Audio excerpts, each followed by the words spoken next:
Okay, the purpose of this video is to show you the connection between a chi-squared test and a two-proportion z-test.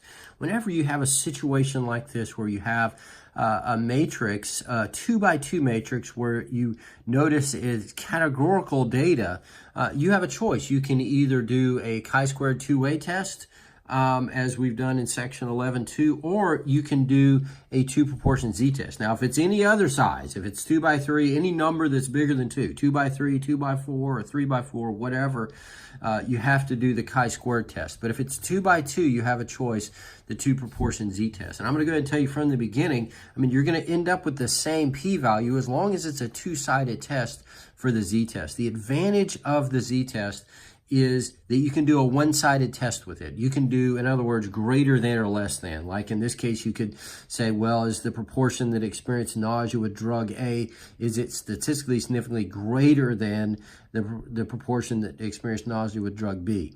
Or you could do a less than. But in chi-squared, it's just that they're different.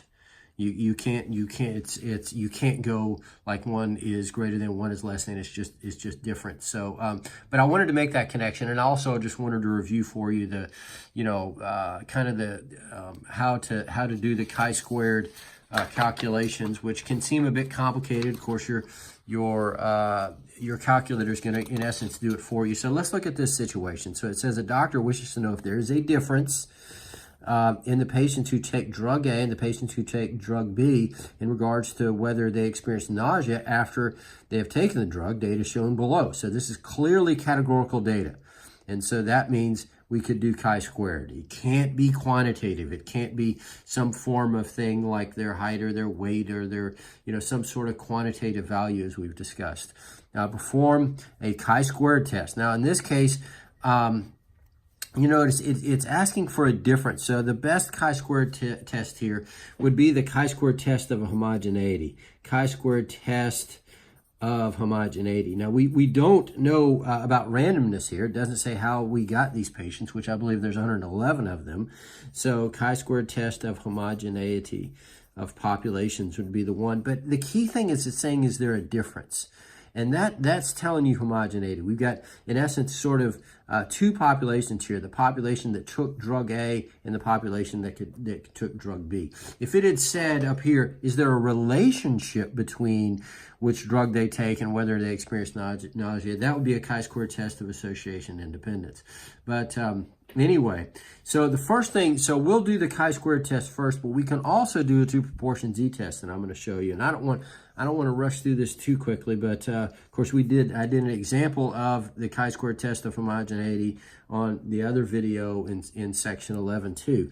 But our null hypothesis is and I won't write all of this out, but there is no difference.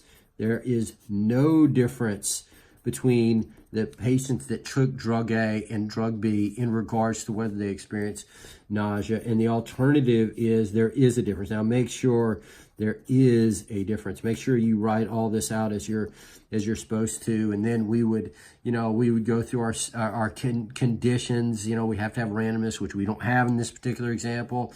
Our population size at least 10 times their sample sizes. And then lastly, our expected counts, just like in every other chi-square test, our expected counts have to be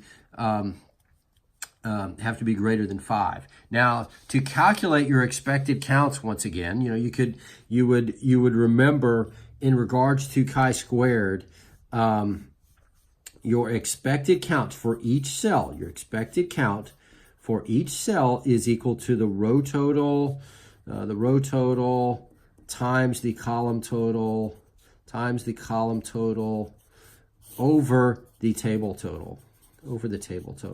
So to calculate those, so you add up each row and each column. There's a total of 54, yes, that experience nausea. Those that did not experience nausea, there's 57. And then those that took drug A, there was 64 that took drug A. There's 47 took drug B. And so our table total is 111.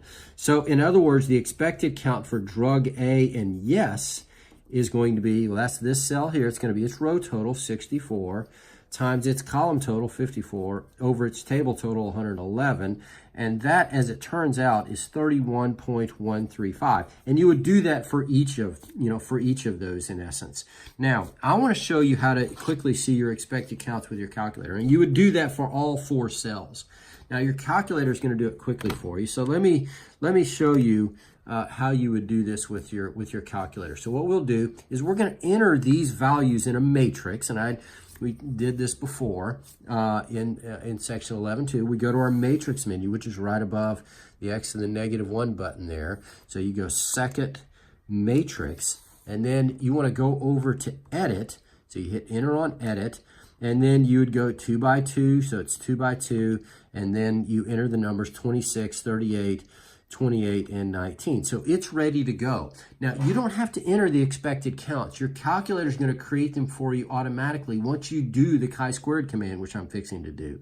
So you can just go ahead and say stat and go to tests and go scroll all the way down to chi-squared test. So this chi-squared test, it's for the chi-squared of homogeneity, or it works for the chi-squared test of association and independence, which is the other one that is in section 11.2. And of course, this is in section 11.1, the chi-squared goodness of fit. So I hit enter.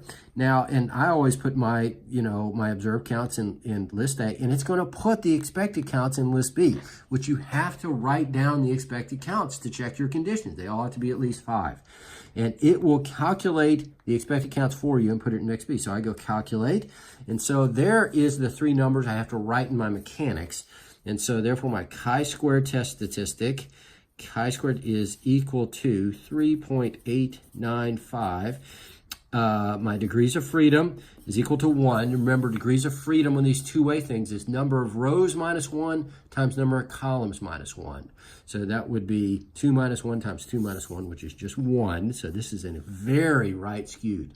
In regards to chi-squared distributions, the less your degrees of freedom, the more right skewed it is. As a matter of fact, we'll look at the little graph of it in a second. And then our p-value is going to be equal to 0.04825 approximately. So those are the things. Of course, this would lead us to reject the null. We aren't given an alpha, so we assume alpha is 0.05. We'd say this p-value, 0.048, is less than 0.05. Thus, we reject the null. Thus, we have convincing evidence that there is a difference in the proportion of patients like these that take drug A and that take drug B that experience nausea. There appears, in other words, there appears to be a difference. So, and so that is in essence how you do that. Now, by the way, I want to, before I do the z-test and show you the connection there, I just want you to show you the graph of what 1 degree of freedom looks like in regards to chi-squared.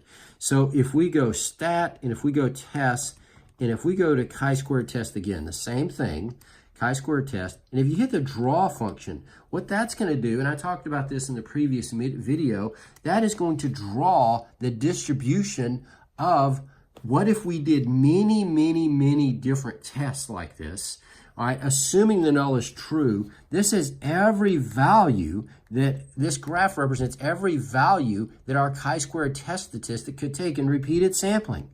All right, and then this is the one that we, assuming the null is true, this is what we got with our sample. And so with our sample, we got way out here. In other words, it's really assuming the null is true, it's unlikely to occur by sampling variability. It happens less than 5% of the time. And so there's where, 3.895, there it is. You notice it goes 1, 2, 3, 4. So it's just less than 4, but there's so little area. And notice how right skewed this distribution is. And that's true with chi-squared. The less your degrees of freedom, the more right skewed it will be. All right. So that is how you would do a chi-squared test of a homogeneity. Now, now the other way you could do this, and when we were given something like this before, and whenever it's a 2 by 2 situation, what you could do is this, is you could say, well, let's do a 2 proportion z-test. So we will do a 2 proportion z-test, just like we did in chapter 10, 2 proportion z-test. And of course, our null hypothesis is going to be that our 2 proportions are the same. And I'll say, P sub A is the proportion of drug A that experienced nausea. So our null hypothesis is that there's no difference, okay, that they are the same. And the alternative, we'll go with a two-sided test. We have no reason to believe, it doesn't say up here that we suspect A works better than B or anything like that. We're just testing different. And so we go with not equal to. And so, of course, you could look at this a couple different ways. You could say, you know, P sub A is the proportion of A that don't experience nausea. And that would be fine. Your numbers would look a little different, but your result is your test statistic p-values are going to be exactly the same. And so our p-hat for A, our sample proportion, it's going to be 26 out of the 64 of them experience nausea. And so that proportion is, in fact, equal to about 0.40625. And the proportion in B that experienced nausea, well, that's going to be 28 out of 47.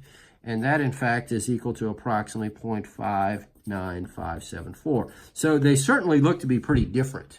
Now, in regards to proportions, 111 is not a very big sample size. So even though it appears that B is experiencing it a lot more, the question is it statistically significant? Well, let's see this. Let's do our two proportion z-test. And so here we go. And so we would go stat test. Remember from chapter 10, two proportion z-test. That's the sixth option there.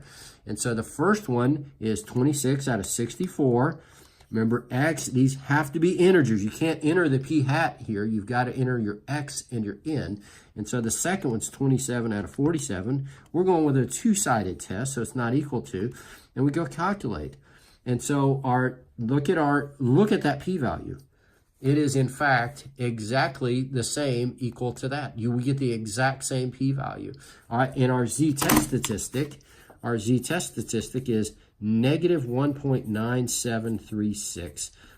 Now I want to show you what happens, but in the p-value is the exact same. So the p-value is equal to 0.04825. So you can do it either way. Now the thing about it is, like I said, the advantage with a two proportion z-test is you could have done one-sided if it was called for.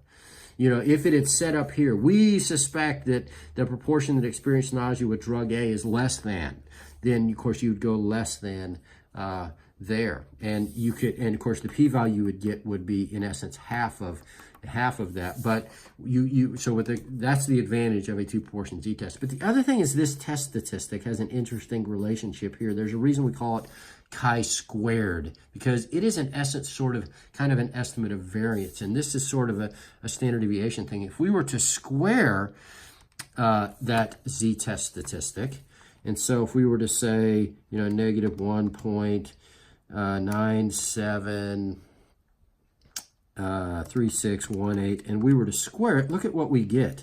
We get that exact value. So in essence, of course, it